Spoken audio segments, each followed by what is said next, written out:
آج ہم بات کرتے ہیں رمضان کی کہ ماہ رمضان۔ قرآن کریم کی روشنی میں اللہ تعالیٰ نے اپنے پاک کلام کی سورۃ البقرہ آیت 183 سے 187 تک میں رمضان اور روزہ کے متعلق احکام بیان کیے ہیں، جس کا خلاصہ یہ ہے۔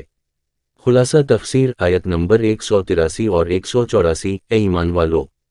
تم پر روزہ فرض کیا گیا جس طرح تم سے پہلی امتوں پر فرض کیا گیا تھا، اس توقع پر کہ تم روزہ کی بدولت رفتہ رفتہ متقی بن جاؤ،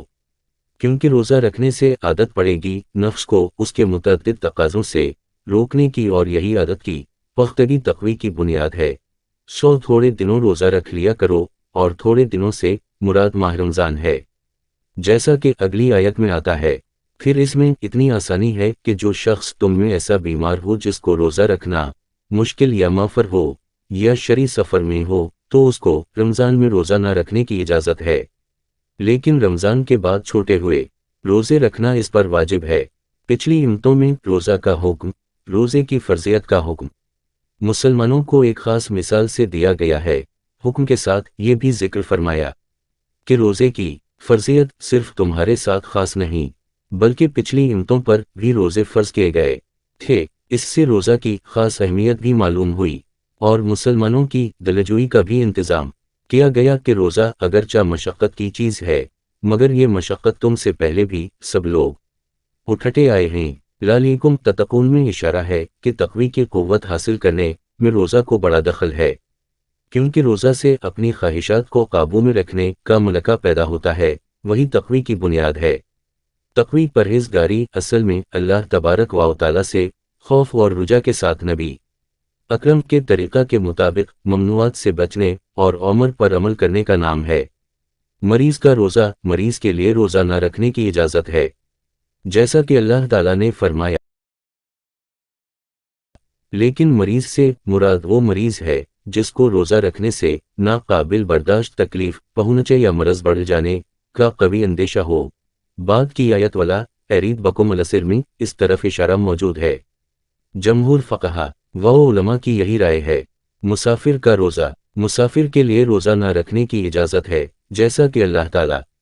نے فرمایا، او علی سفر، یہاں لفظ مسافر کے بجائے علی سفر کا لفظ اختیار فرما کر کئی طرف اشارہ فرما دیا۔ مطلقہ لغوی سفر یعنی اپنے گھر اور وطن سے باہر نکل جانا۔ روزہ میں رخصت سفر کے لیے کافی نہیں، بلکہ سفر کچھ طویل ہونا چاہیے، مگر یہ تحدید کہ سفر کتنا طویل ہو قرآن کریم کے الفاظ میں مذکور نہیں۔ نبی اکرم کے بیان اور صحابہ کرام کے تعامل سے فقہا نے اس کی مقدار 48 میل یعنی تقریباً 73 کلومیٹر متعین کی ہے۔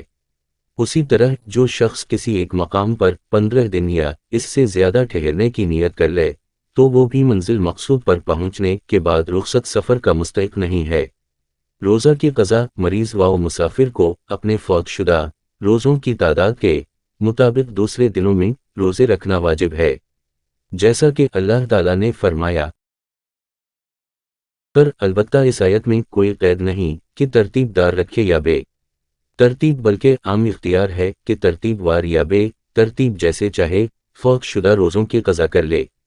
روزہ کا کفارہ، اگر رمضان کے روزہ کی حالت میں باقاعدہ صحبت کر لی یا کسی عذر شریک کے بغیر کھانا کھا کر یا پانی وغیرہ پی کر روزہ توڑ دیا تو روزہ کی قضا کے ساتھ مسلسل 60 دن کے روزے رکھتے ہوں گے۔ روزہ کی طاقت نہ ہونے کی صورت میں 60 مسکینوں کو کھانا کھلانا پڑے گا۔ نفلی روزہ کو قصد توڑنے پر صرف قضا واجب ہوگی۔ روزہ کا فدیہ شریعت اسلامیہ نے بہت بوڑھے یا ایسے بیمار حضرات جنہیں بظاہر صحت کی امید نہیں ہے کو اجازت دی ہے کہ وہ روزہ نہ رکھیں، لیکن انہیں پر روزہ کے بدلہ فدیہ کی ادائیگی کرنی ہوگی۔ فدیہ کی مقدار ایک روزہ کا فدیہ نصف سا گیہوں تقریباً 1.25 کلو یا اس کی قیمت کسی غریب مسکین کو دینا ہے۔ احادیث سے معلوم ہوتا ہے کہ روزہ کے سلسلہ میں 3 تبدیلیاں ہوئیں۔ رسول اللہ جب مدینہ منورہ تشریف لائے تو ہر مہینہ میں 3 روزے اور ایک شورا یعنی 10ویں محرم الحرام کا رکھتے تھے۔ بری میں رمضان کے روزے کی فرضیت ہوئی تو ہر شخص کو اختیار تھا کہ روزہ رکھ لے یا فدیہ دے دے۔ پھر اللہ تعالیٰ نے دوسری آیت نازل فرما دی جس میں صحت مند کے لیے یہ اختیار ختم کر کے یہ صرف روزہ رکھنا لازم کر دیا مگر بہت برے آدمی کے لیے یہ حکم باقی رہا کہ وہ چاہے تو فدیہ ادا کر دے۔ شروع میں افطار کے بعد کھانے پینے اور اپنی خواہش پوری کرنے کی اجازت صرف اس وقت تک تھی جب تک آدمی سوئے نہیں، جب سو گیا تو دوسرا روزہ شروع ہو گیا اور کھانا پینا وغیرہ سب ممنوع ہو گیا۔ پھر اللہ تعالیٰ نے آیت حل لکم نازل فرما کر یہ آسانی عطا فرما دی کہ صبح صادق تک کھانا پینا، الف اور صحبت کرنا سب جائز ہے۔ خلاصہ تفسیر آیت نمبر 185 وہ تھوڑے ایام جن میں روزے کا حکم ہوا ہے ماہ رمضان ہے، جس میں ایسی برکت ہے کہ اس کے ایک خاص حصہ یعنی شب قدر میں قرآن کریم لوگ محفوظ سے آسمان دنیا پر نازل کیا گیا ہے، جس کا ایک وصف یہ ہے کہ لوگوں کے لیے ہدایت کا ذریعہ ہے، اور دوسرا وصف یہ ہے کہ ہدایت کے طریقے بتلانے میں اس کا ایک ایک جز واضح الدلالہ ہے، اور ان دونوں واو صفوں میں منجملہ ان کتب سماوی کے ہے جو کہ انہی دو وصفوں سے موصوف ہیں، یعنی ذریعہ ہدایت بھی ہیں اور وضوح دلالت کی وجہ سے حق و باطل کے درمیان فیصلہ کرنے والی بھی ہیں۔ جو شخص ماہ رمضان میں حاضر یعنی موجود ہو، اس پر لازم ہے کہ پورے مہینے کے روزے رکھے۔ روزہ کے بجائے فدیہ دینے کا عام اختیار جو اس سے پہلی آیت میں مذکور ہے، اس جملے نے منسوخ کر کے روزہ ہی رکھنا لازم کر دیا ہے۔